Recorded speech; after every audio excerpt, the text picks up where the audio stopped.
Você provavelmente já ouviu alguma história bizarra quando era criança. Algo contado por um amigo, um primo mais velho ou até mesmo por um professor.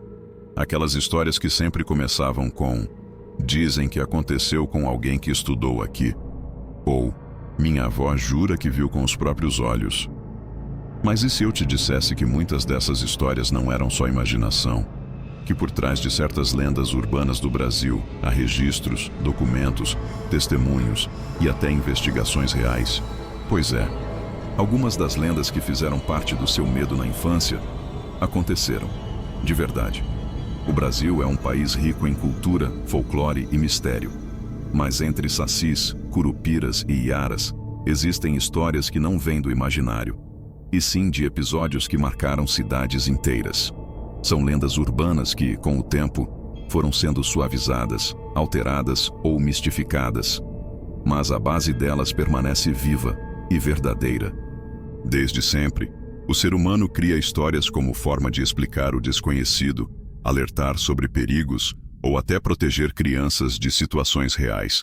Mas, em muitos casos, essas histórias nasceram de eventos que realmente aconteceram e foram distorcidos ao longo do tempo. A questão é, quantas dessas lendas são muito mais reais do que a gente imagina? A primeira história que te conto é provavelmente uma das mais conhecidas no Brasil: a loira do banheiro. Toda escola tem um canto escuro, um banheiro antigo ou uma sala vazia que carrega histórias estranhas. E em quase todas elas, em algum momento, surge o nome dela: a loira. Dizem que ela aparece quando você repete o nome dela 3 vezes na frente do espelho. Alguns afirmam ter visto a porta bater sozinha, ouviram gemidos ou passos vindos do último box vazio. A maioria acha que é só brincadeira, mas a origem dessa história tem nome, rosto e data. No final do século XIX, viveu em São Paulo uma jovem chamada Maria Augusta de Oliveira Borges. Dizem que ela era de família nobre, estudiosa, mas com problemas mentais. Seu destino foi trágico. Após sofrer um colapso nervoso, foi internada contra sua vontade em um sanatório. Alguns registros dizem que ela morreu dentro do hospital, esquecida e sem receber visitas. Outros indicam que o corpo nunca foi encontrado, apenas declarado desaparecido. O mais assustador, a história ganhou força depois que relatos de aparições começaram a surgir em uma escola que foi construída sobre os escombros do antigo sanatório. Coincidência? Talvez. Mas há registros no Museu da Imagem e do Som de São Paulo que ligam Maria Augusta ao surgimento da lenda da loira do banheiro. O que antes parecia uma piada de corredor, na verdade, pode ser o eco de uma alma perturbada buscando justiça. E se você acha que essa é a única lenda que ganhou um toque macabro da realidade, espere até ouvir a próxima. Desde os tempos mais antigos, um personagem ronda as ruas escuras das cidades, carregando um saco nos ombros e assombrando pais e filhos. O Homem do Saco. A clássica ameaça dos pais para crianças desobedientes. Se você não se comportar, o Homem do Saco vai te levar. Quem nunca ouviu isso? Mas o que poucos sabem é que essa figura foi inspirada em acontecimentos assustadoramente reais. Na década de 70, várias cidades brasileiras registraram casos de desaparecimento de crianças. Em alguns deles, testemunhas relataram terem visto um homem estranho, com roupas sujas, carregando um saco nas costas, rondando escolas e bairros periféricos. Em São Paulo, jornais como a Folha da Tarde chegaram a publicar reportagens sobre o maníaco do saco, ligando o desaparecimento de crianças a essa figura. Em algumas cidades, a polícia chegou a investigar suspeitos com esse perfil, homens solitários, geralmente em situação de rua, que coletavam objetos em sacos de estopa. Um deles foi preso em Belo Horizonte em 1974, acusado de tentar levar uma criança. Ele alegou que só queria comida. A população, revoltada, quase o linchou. O caso foi abafado. O medo ficou. E a lenda ganhou força. O interessante é que, ao longo do tempo, o Homem do Saco deixou de ser apenas um criminoso real para se tornar uma espécie de entidade. Uma figura folclórica. Mas no fundo, essa história foi alimentada pelo medo real que os pais sentiam de perder seus filhos para pessoas que de fato existiam e estavam à solta.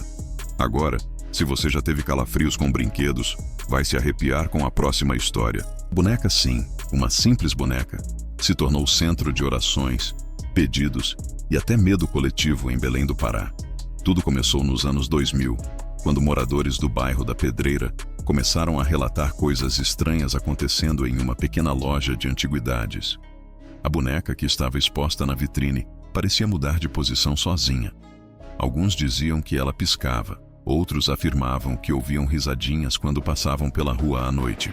O caso chamou tanta atenção que uma equipe de reportagem foi até o local e entrevistou o dono da loja.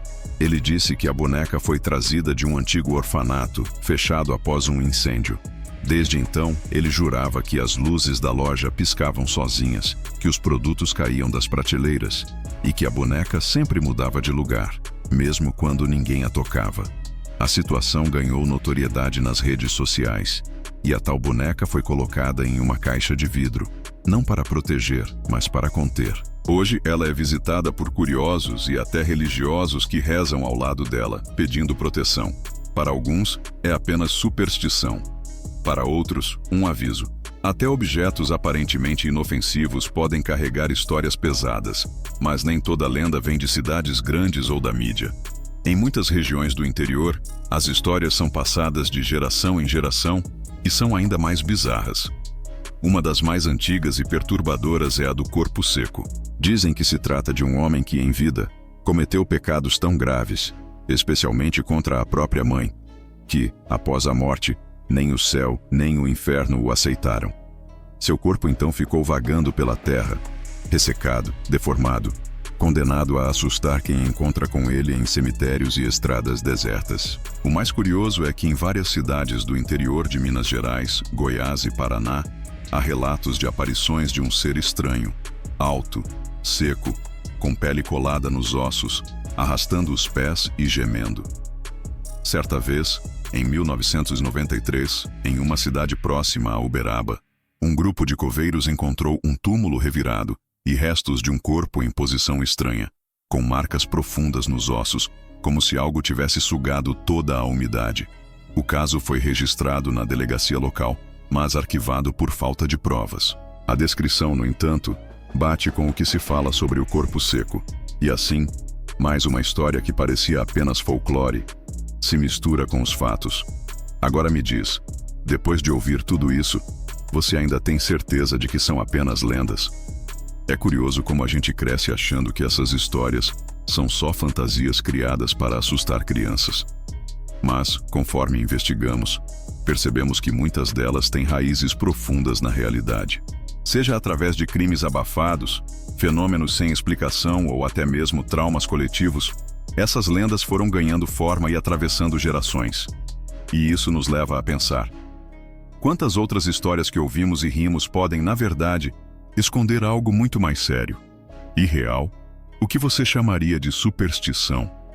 Talvez só esteja esperando a próxima vítima. O que você acha engraçado hoje, talvez amanhã aconteça com alguém próximo, ou com você. A verdade é que o Brasil é cheio de histórias, e muitas delas ainda estão esperando para serem contadas. Se você conhece alguma lenda da sua cidade que parece real demais para ser só invenção, comenta aqui embaixo. Quem sabe ela aparece no próximo vídeo. E não se esquece de se inscrever no canal e ativar o sininho, porque toda semana a gente traz histórias como essa, com um pé na realidade e outro no sobrenatural. Aqui, as lendas ganham vida, ou talvez elas só estejam esperando a gente contar. Obrigado por assistir até aqui. E lembre-se, nem tudo que parece mentira é invenção.